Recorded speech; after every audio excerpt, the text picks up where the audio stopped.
The Oklahoma Territory in 1891 was a land caught between two worlds. Fort Gibson stood as a monument to federal authority, its wooden walls weathered by sun and storm, tasked with keeping order where order was as elusive as morning mist. Deputy Marshal James Hartford didn't belong here. Born in Boston to lawyers and merchants, he'd traded mahogany courtrooms for sun-baked dirt streets. His father had called him a romantic fool when he'd signed up for the U.S. Marshal's service 3 years prior. But James had his reasons. Reasons that lived in the shadows between what was legal and what was just. The morning sun hammered down on Fort Gibson's main street as James leaned against the hitching post, squinting at the horizon. Heat shimmered off the red earth. The air smelled of horse manure, wood smoke, and frontier desperation. "You look troubled, Hartford." Marshal Ezra Blackwood's gravelly voice cut through his thoughts. The older man stepped out of the office, tobacco-stained fingers working a match. "Just thinking about the Dawes Act, sir. How it's carving up Cherokee lands piece by piece." Blackwood lit his cigar, exhaling smoke. "Not our concern, Deputy. We enforce federal law, not question it. Speaking of which, Tallulah Rainwater's been spotted near Tahlequah." James straightened, pulse quickening. Tallulah Rainwater. A Cherokee woman who'd turned outlaw after her family's allotment was seized by land speculators using fraudulent papers. She'd robbed 3 banks in 2 years. The federal government wanted her hanged. The Cherokee Nation was quietly divided. James had been tracking her for 6 months. 6 months of cold trails and an obsession he couldn't explain. "You want me to head to Tahlequah?" Blackwood studied him through smoke. "I want you to bring her in. Alive, if possible. Dead, if necessary. And James, don't let sympathy cloud your judgment. She's a criminal, nothing more." The ride to Tahlequah took 2 days through country that grew progressively wilder. James made camp the first night near the Illinois River, while coyotes yipped in the darkness. He couldn't sleep. He lay on his bedroll, staring at stars, thinking about the woman he'd never met but felt he somehow knew. Reports described her as cunning, fearless, beautiful, in a way that transcended mere physical appearance. They reached Tahlequah mid-morning of the second day. The Cherokee capital was a study in contradictions. Traditional log homes beside Victorian buildings, women in calico walking past men in buckskin. James split his men up to ask questions. The mercantile proprietor, a Cherokee man with grey-streaked hair and watchful eyes, acknowledged James's badge with a nod. "I'm looking for information about Tallulah Rainwater. Lot of people looking for that woman. None of them find her." James laid a silver dollar on the counter. "Memory improvement." The man pocketed the coin. 3 days ago. Bought ammunition, dried beef, coffee. Paid in cash. "Which direction did she ride?" "Didn't see." James knew he was lying. After his men left, James made a decision. He'd stay alone. Sometimes people talk more when there's only one person listening. On the 4th morning, a young Cherokee boy approached his table at breakfast. "Mr. Lawman, lady says to tell you if you want to find what you're looking for, ride north toward the Cookson Hills. Follow the creek until you see the lightning-struck oak. Wait there at sunset." James rode north at noon. The lightning-struck oak was impossible to miss, a massive tree split down the middle by ancient storm. He dismounted and waited. Sunset painted the sky, crimson and gold. Then a voice emerged from the trees. "You came alone, either very brave or very foolish." James turned slowly, breath-catching.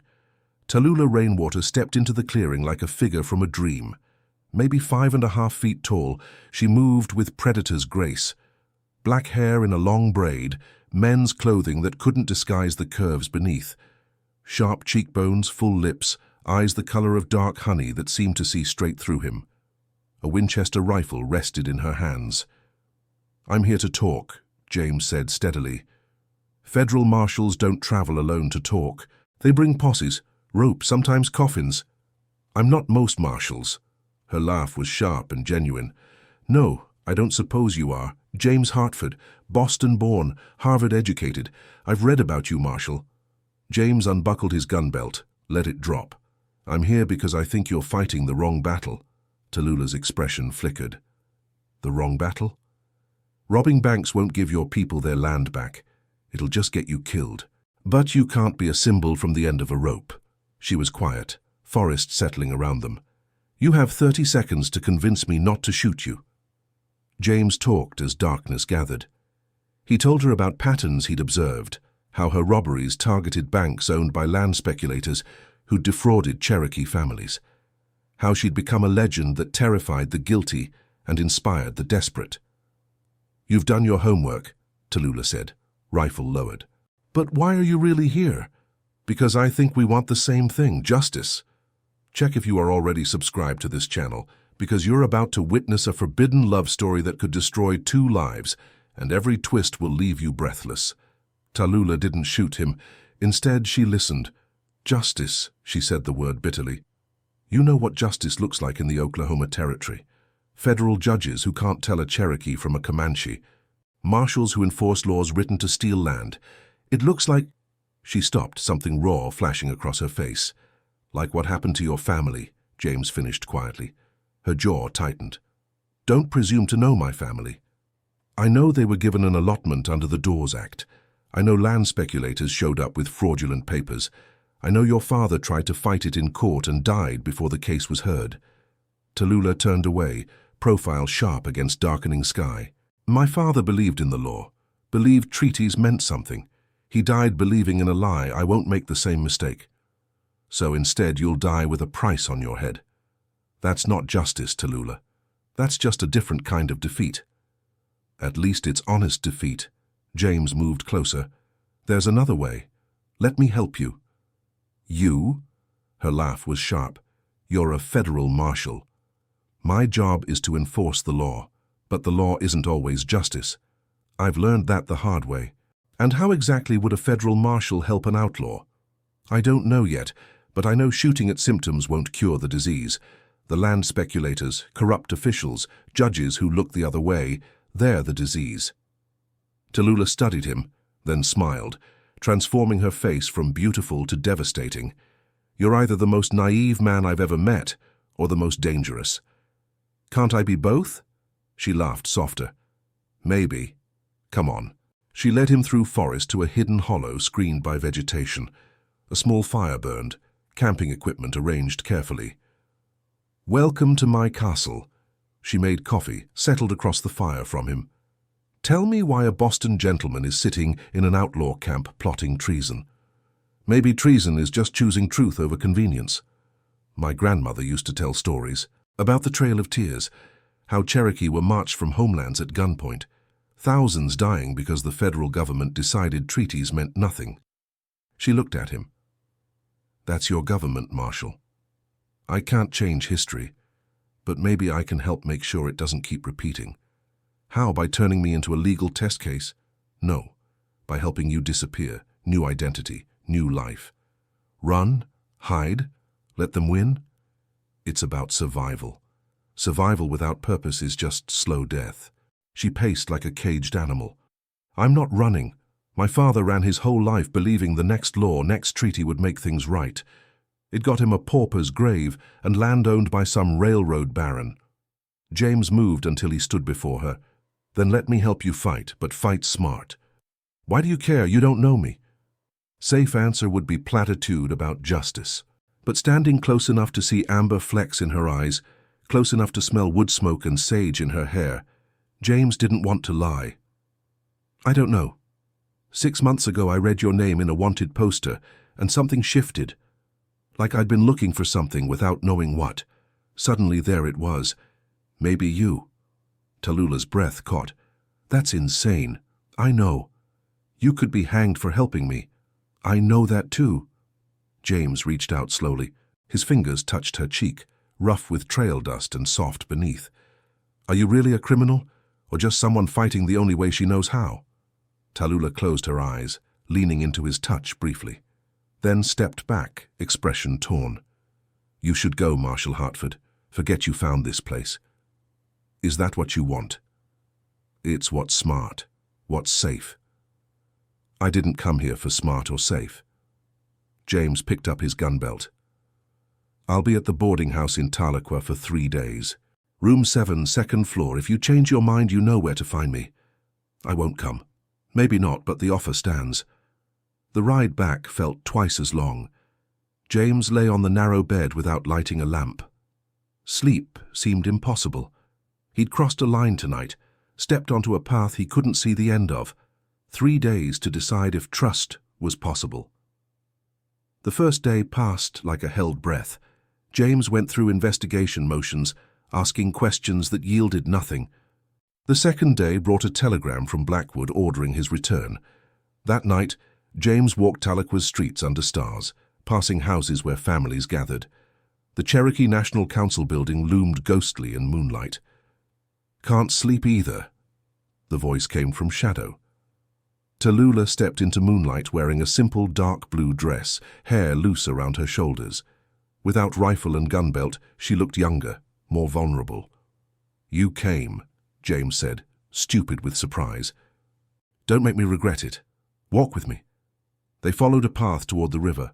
Neither spoke at first, comfortable in night sounds, crickets, birds, river murmuring. "I've been thinking about what you said," Tallulah finally spoke. "About fighting smart. About another way, and I'm tired, James. Tired of running, looking over my shoulder, sleeping with one eye open. Tired of being alone." James stopped walking, turned to face her. "You don't have to be." "Don't I? You're a federal marshal sworn to uphold laws I've spent 2 years breaking. There's no world where this makes sense." "Maybe sense is overrated," says the man who could lose everything. "What am I losing? A job enforcing laws I'm not sure I believe in? A future mapped out by family expectations?" James moved closer. "I came to the Oklahoma Territory looking for purpose. Maybe I just found it." Tallulah's hand rose, touching his chest over his heart. "You barely know me. I know you fight for what you believe in. I know you're brave enough to stand alone. I know you care more about justice than safety. That's enough." He kissed her. Or maybe she kissed him. Later, he wouldn't remember who moved first, only that suddenly they weren't separate. Mouths meeting with hunger that obliterated thought. Her hands fisted in his shirt, his arms wrapped around her waist, lifting her. When they broke apart, both breathing hard, Tallulah rested her forehead against his chest. "This is insane." "Probably. If anyone finds out, they won't." She pulled back to look up at him. "Okay. Together. But you need to know everything. Who I really am. What I've really done." They found a place by the river. Tallulah told her story. Childhood split between Cherokee traditions and boarding schools that tried to erase her identity. Her father, who believed so deeply in law's fairness, he couldn't see how it was being used against his people. When the Dawes Act passed, Daddy thought it was our chance.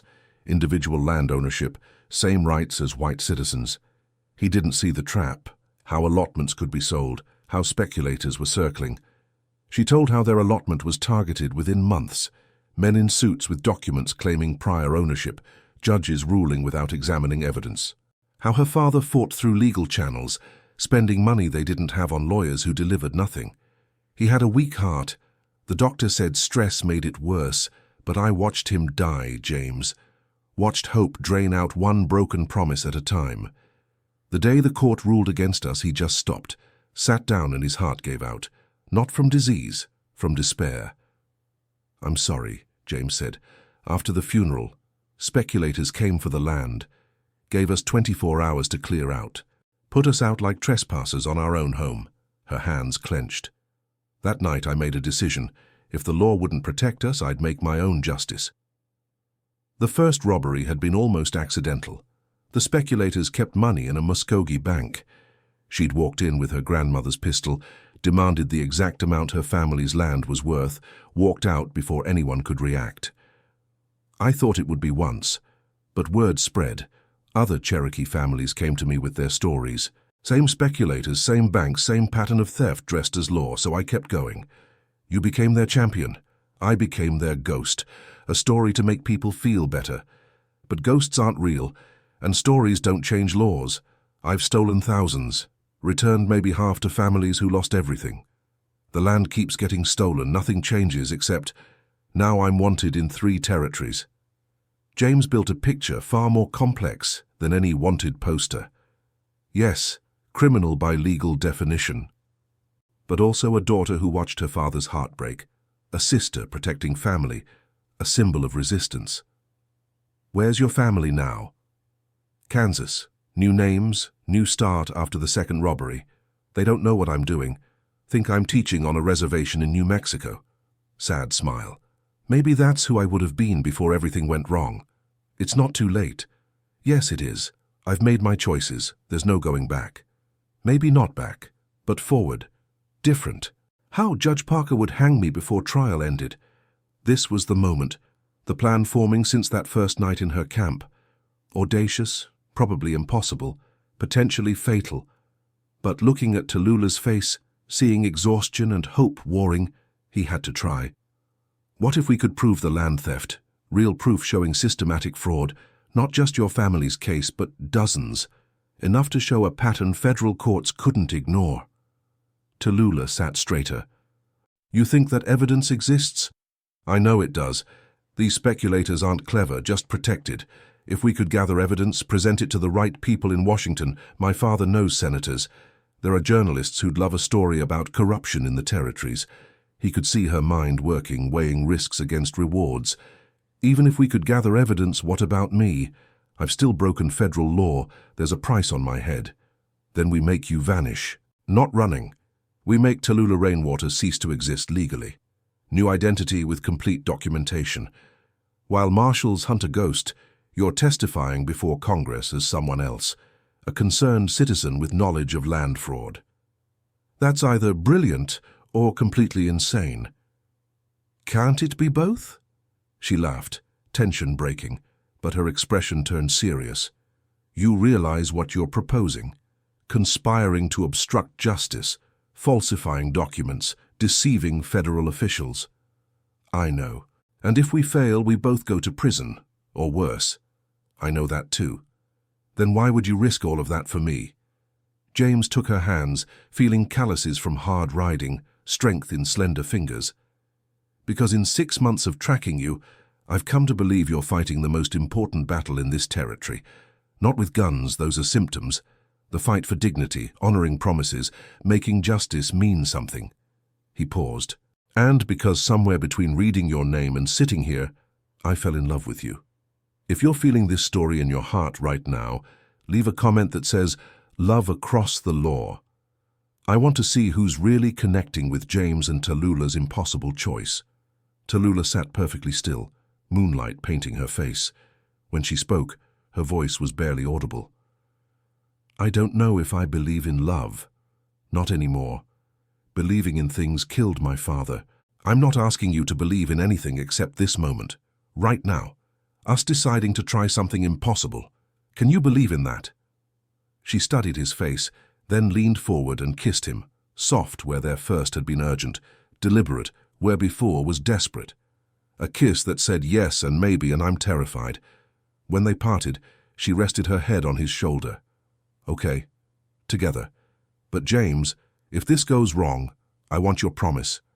You claim I coerced you. Not a chance. James, we succeed together or fail together. Take it or leave it. Despite everything, she smiled. You're the most stubborn, idealistic, impossible man I've ever met. They made plans as night deepened toward dawn. James would return to Fort Gibson, request leave for family matters. Tallulah would contact Cherokee families who'd been defrauded, gather stories, collect documentation. In 2 weeks, they'd meet in Kansas. 2 weeks, Tallulah said, as sky began to pale. That's a long time to trust someone you barely know. Then we better make sure these 2 weeks matter. At town's edge, where she'd slip away unseen, they stopped.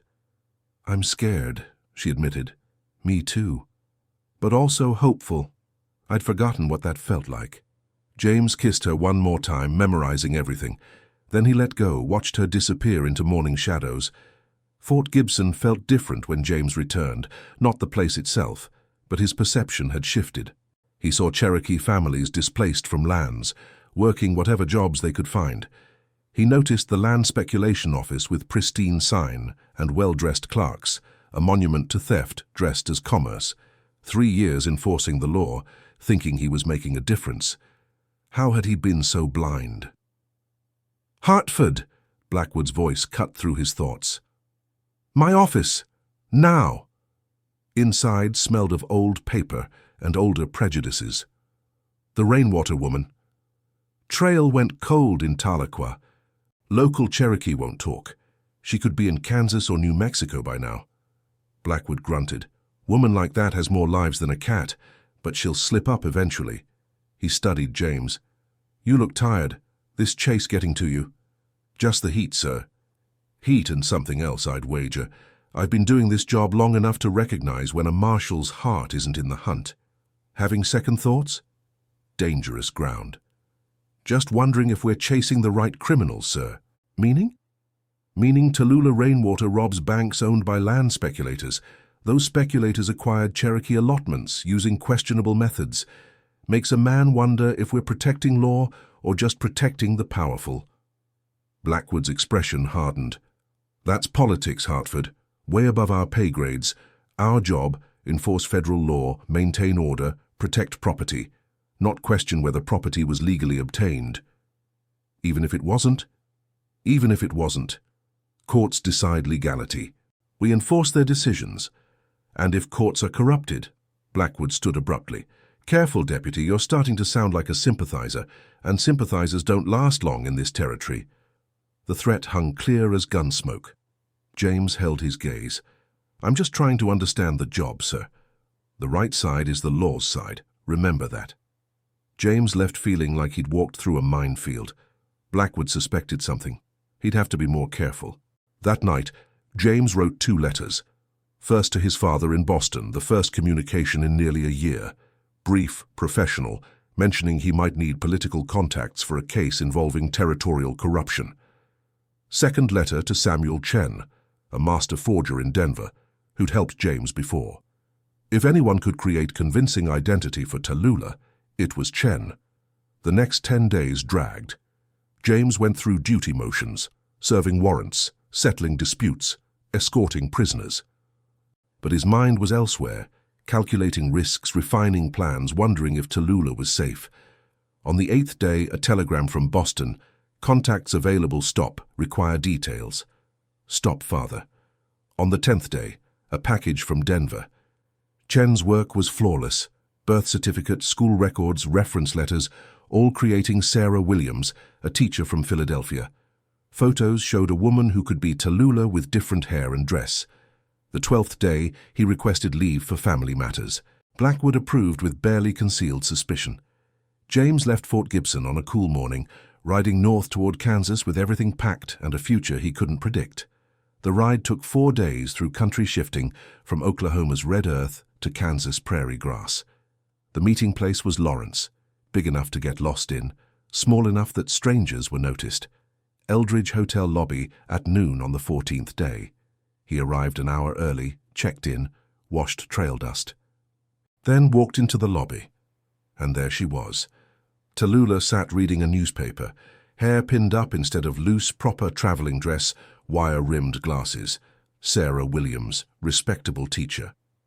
"Excuse me, miss. Is this seat taken?" She looked up, relief and joy flashing before she controlled it. "No, sir, please sit." They sat in silence, 2 strangers sharing space. "I thought you might not come," Tallulah whispered. "I thought the same about you." "Guess we're both fools." James passed an envelope under the newspaper. Sarah Williams, complete history, documentation, references. She scanned documents, fingers trembling. "This is perfect. How?" "Friend who owed a favor. And next step, I've contacted my father's associates in Washington. There's a Senate subcommittee investigating territorial corruption. As Sarah Williams, you're perfectly positioned to testify." "What about evidence?" "We need to go back to Oklahoma territory. Land speculation offices keep records. If we can access those, compare with Cherokee allotment documents, we can prove fraud, show the pattern." Tallulah processed the risk. "Getting into those offices requires breaking in.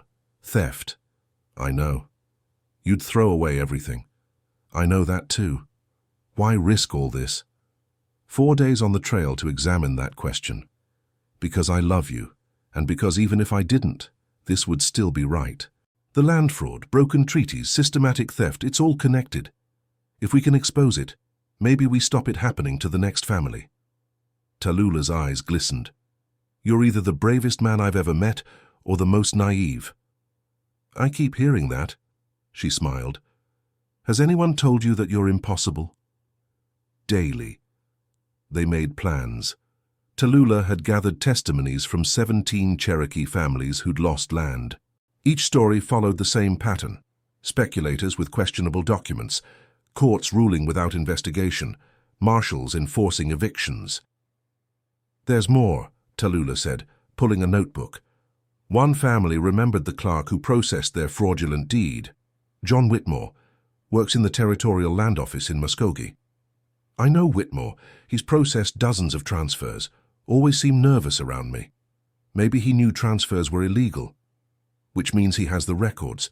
Real records showing fraud. They looked at each other, same thought forming. We need Whitmore to talk, Tallulah said, or access his records directly. That's breaking and entering. It's also the only way to prove systematic fraud. Hard evidence, documents showing same names, same patterns across dozens of cases. That's what will force Washington to act. Tallulah closed her eyes, thinking. When she opened them, expression resolved. Okay, we do it, but carefully. We watch him first. Learn his routine, find weak points. And then, give him a choice, cooperate and be a hero or resist and be exposed as conspirator. Not perfect, but the best they had.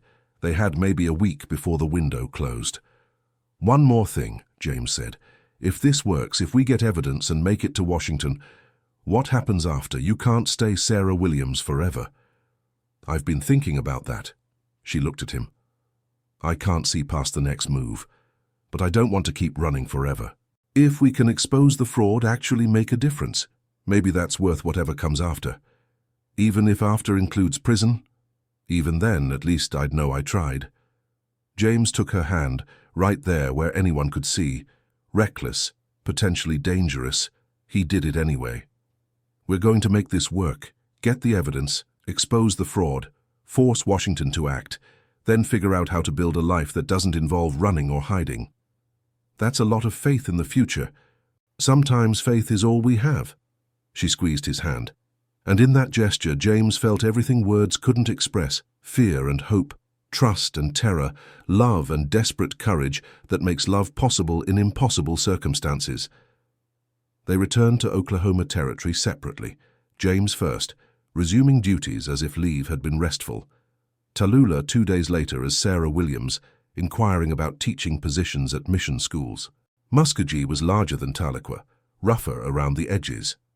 The Territorial Land Office sat on Main Street, 2-story brick building that housed records of every property transaction in the region, including fraudulent ones. James watched the office for 3 days, learning rhythms. John Whitmore arrived at 8 each morning, left at 6 each evening. Nervous man, mid-40s, thinning hair and ink-stained fingers.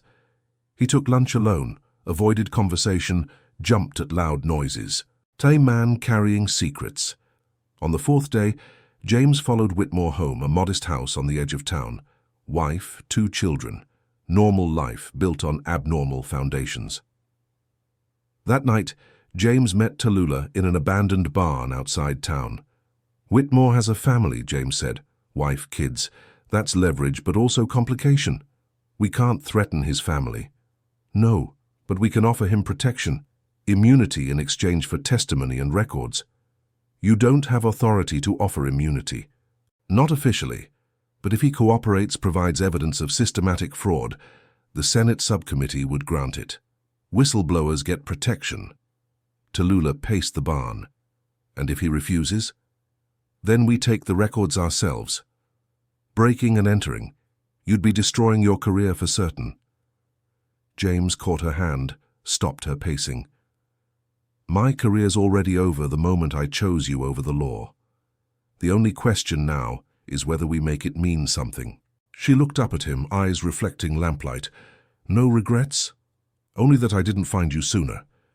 They kissed in that dusty barn, surrounded by old hay and forgotten equipment, and for a moment the world outside ceased to exist. The next morning, James approached Whitmore as the clerk was opening the office. "Mr. Whitmore, could we speak privately?" The man's face went pale. I haven't done anything wrong, Marshal. I know. That's why I'm here. To give you a chance to do something right." They went to a back room away from curious eyes. James laid it out plainly. The pattern of fraudulent land transfers, the Cherokee families displaced, the evidence James believed Whitmore possessed. "I don't know what you're talking about," Whitmore stammered. "Yes, you do. You've processed dozens of transfers you knew were illegal. Speculators paying you to look the other way, while they stole allotments using forged documents. You kept records because you're not stupid. Insurance in case they turned on you." Whitmore's hands shook. "You can't prove any of that." "I don't have to, but the Senate subcommittee investigating territorial corruption, they will. Question is whether you're remembered as part of the problem or part of the solution. They'd kill me, the speculators. If I talked, they'd kill your family. Maybe. Which is why I'm offering protection, full immunity, witness relocation, new identity. But only if you cooperate, fully, right now." Whitmore sank into a chair, decades of fear and guilt crashing down. "I never wanted this. They came to me 5 years ago, said process these transfers, no questions, or they'd ruin me. I have a family, Marshal. I needed the job." "I understand, but you have a chance to make it right. Help us expose them. Save other families from what happened to the Cherokees." Long silence. Then, "The records are in the basement. Copies of every fraudulent transfer. Names, dates, amounts paid under the table, everything." James's heart hammered. "Can you get them tonight?" Yes. But if anyone sees, meet me at the old mill outside town. Midnight. Bring everything." Whitmore nodded, looking like a man who'd just been pulled from drowning. James left the office, found Tallulah waiting at the hotel. He agreed. Midnight tonight, he's bringing records. Just like that. Just like that. Sometimes people are waiting for an excuse to do the right thing. Midnight found them at the abandoned mill, shadows deep and complete. James waited with Tallulah hidden nearby, gun ready in case this was a trap. Footsteps. Whitmore appeared carrying a leather satchel, looking terrified. "I brought everything," he whispered. "Please, you have to protect my family." "I will. You have my word." Whitmore handed over the satchel. James opened it. Dozens of documents. Meticulous records of fraud spanning 5 years. Names he recognized, including prominent businessmen and a territorial judge. Evidence that could bring down an entire network of corruption. "This is incredible, John. You're doing the right thing." "I hope so, because there's something else you should know." Whitmore's voice dropped. "The speculators have a marshal on payroll, someone in Fort Gibson feeding them information about investigations." James went cold. "Who?" "I don't know. But they knew you were asking questions in Tahlequah. About the rainwater woman. They're planning something." Before James could respond, gunfire shattered the night. Tallulah screamed his name. James dove, pulling Whitmore down as bullets chewed into the mill's wooden walls. 3 men emerged from darkness, guns blazing. "Run!" James shouted at Whitmore. "Get to the marshal's office. Tell them everything." Whitmore scrambled away into darkness. James returned fire, covering him. Tallulah's rifle cracked from her hidden position, dropping 1 attacker. But there were more. 5, 6, maybe 7 men surrounding the mill. Professional killers, not common thugs. "James!" Tallulah called. "We're outnumbered. The satchel! Protect the satchel!" They fought their way toward horses, James laying down covering fire while Tallulah ran. A bullet grazed his shoulder, burning pain he ignored. Another shattered lantern glass, spraying oil and fire. The mill caught, flames spreading fast. They reached the horses, mounted, rode hard into the night with bullets chasing them. Behind, the mill burned, lighting the sky orange and red. They didn't stop until dawn, when horses could run no more. A creek in the middle of nowhere, Oklahoma territory, endless in every direction. James clutched the satchel while Tallulah bandaged his shoulder with strips torn from her dress. They knew, James said. Knew we'd be there, which means someone told them. Your marshal? Has to be Blackwood. He's the only one who knew I was still investigating. Tallulah's hands stilled. Then we can't go back to Fort Gibson. No. We head straight to Kansas. Get these documents to Washington before anyone can stop us. James, you're wounded. You need a doctor. I need to finish this. He grabbed her hand. We're close, Tallulah. So close. These records, they're everything we needed. Proof of systematic fraud. We can't stop now. She looked at him, at the blood seeping through bandages, at his determination that bordered on madness. Then nodded. Together. Like we promised. They rode through the day and into another night, pushing horses to the limit, reached Kansas 3 days later, exhausted and half-starved, but alive.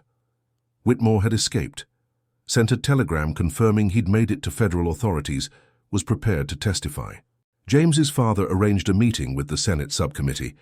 In a Washington office that smelled of cigar smoke and power, James and Sarah Williams laid out the evidence. Senators leaned forward, reading documents with growing outrage.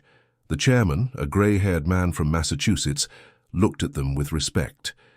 This is extraordinary. Systematic fraud on a scale I've never seen. We'll need testimony, investigations, trials. Mr. Whitmore will testify, James said. And Miss Williams here has first-hand accounts from Cherokee families. Miss Williams, the senator studied Tallulah. You're quite knowledgeable about these matters. I've made it my business to be, Senator. When law fails, citizens must act. The senator nodded slowly. Indeed, though I suspect there's more to your story than you're telling.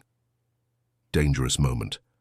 But before anyone could press further, James's father entered, silver-haired, imposing, every inch the Boston lawyer. Gentlemen, I've reviewed the evidence. It's airtight. I suggest we move forward immediately with formal investigation and indictments. Power speaking to power. The senators agreed. Outside, James faced his father for the first time in over a year. You've made quite a mess, son. Consorting with outlaws, stealing federal documents, deceiving your superiors. I know what it looks like. It looks like you finally found your spine.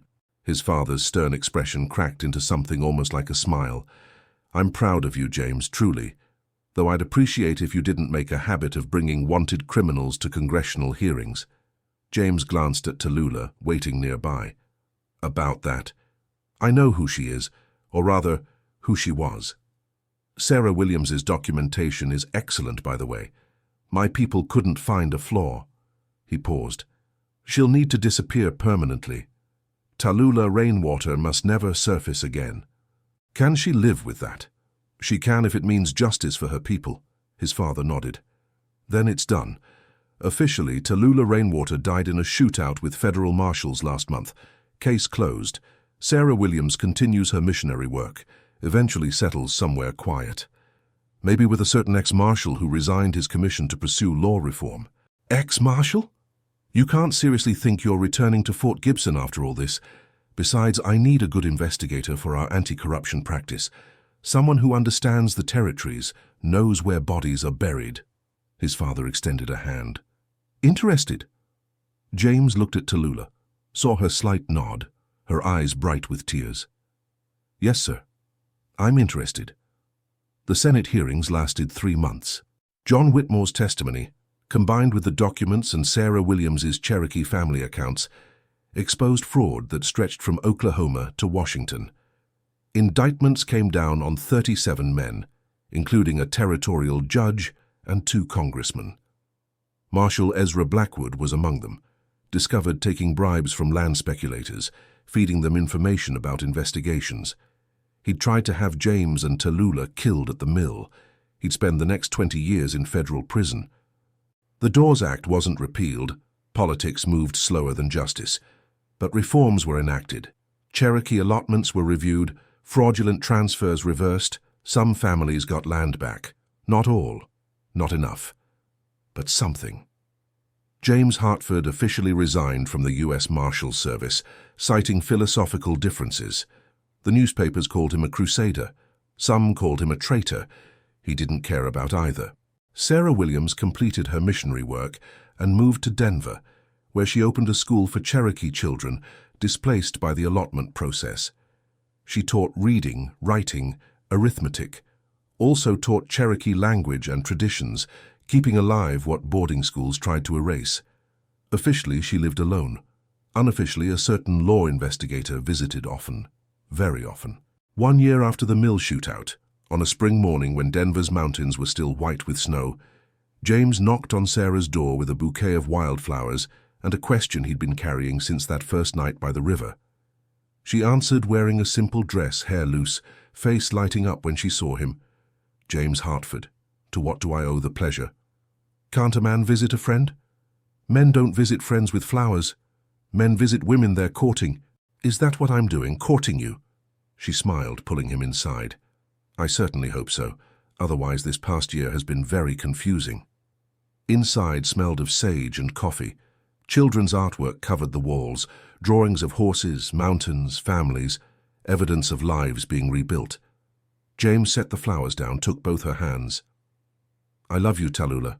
I've loved you since before I knew your face. And I know we can't have a traditional life, can't marry under real names or live without looking over shoulders sometimes.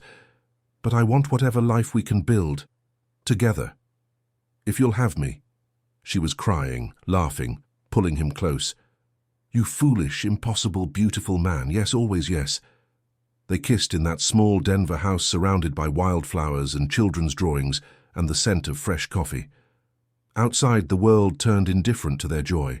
Inside, two people who'd found each other across impossible distances made promises that needed no law to make them binding. That night, lying in bed with moonlight painting patterns on the ceiling, Tallulah spoke into the darkness. Do you ever regret it? Giving up the badge, the career, everything you worked for? James pulled her closer. I gave up enforcing laws I didn't believe in. I gained everything that matters. You. Purpose. The knowledge that we actually changed something, helped people. He kissed her forehead. No regrets, not one. Even though I'm still technically a criminal, even though we built this life on lies and false identities, you were never a criminal, Tallulah. You were a woman fighting for justice in a system designed to deny it. And yes, Sarah Williams is fiction. But the love is real. The work is real. The good we're doing is real. That's what matters. She was quiet for a moment. Then, I never thought I'd be happy again. After my father died, after I started running, happiness seemed like something for other people, something I'd given up the right to. You never lost the right to happiness. The world just made you fight harder for it. We fought for it together. Together, James agreed. Years passed. Sarah Williams's school grew, educating hundreds of Cherokee children.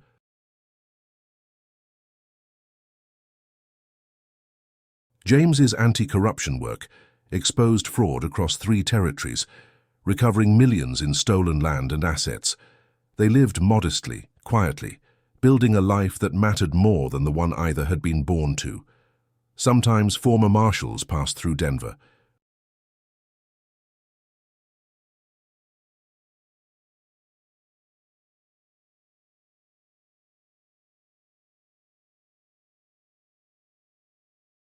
Sometimes James saw recognition flicker in their eyes. This man looks familiar. This woman could be. But Sarah Williams's documentation was perfect, and James Hartford had been pardoned for his role in exposing territorial corruption. They were ghosts hiding in plain sight, outlaws who'd become legends in ways the law could never touch. Tallulah never returned to Oklahoma Territory.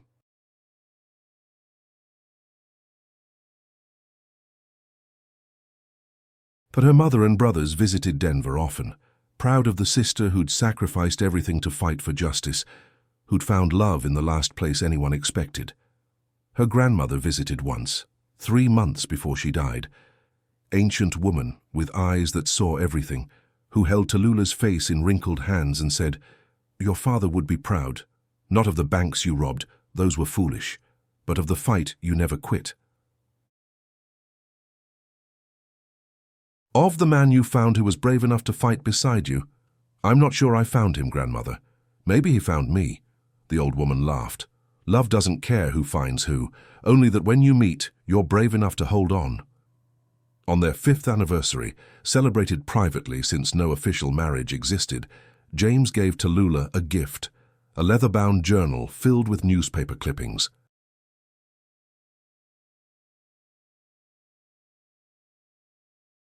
Every article about the Senate hearings, every story of Cherokee families getting land back, every reform enacted because two people had been crazy enough to believe justice was worth risking everything for.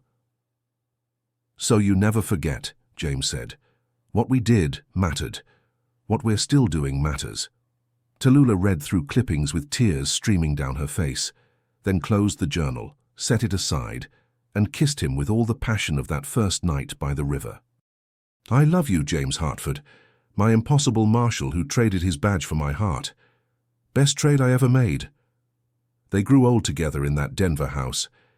James's hair turned gray, then white. Tallulah's face gained lines that made her more beautiful, not less. They never had children of their own, but raised dozens through the school, Cherokee kids who called them Teacher Sarah and Mr.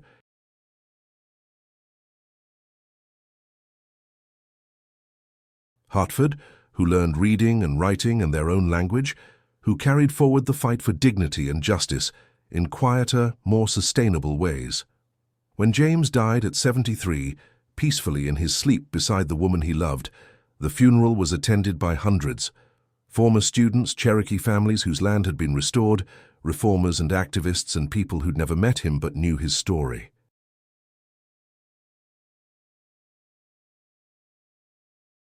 Tallulah lived another 10 years, running the school until her hands grew too shaky to hold chalk. On her final day, surrounded by former students who'd become teachers themselves, she smiled and said, "Tell the children about love.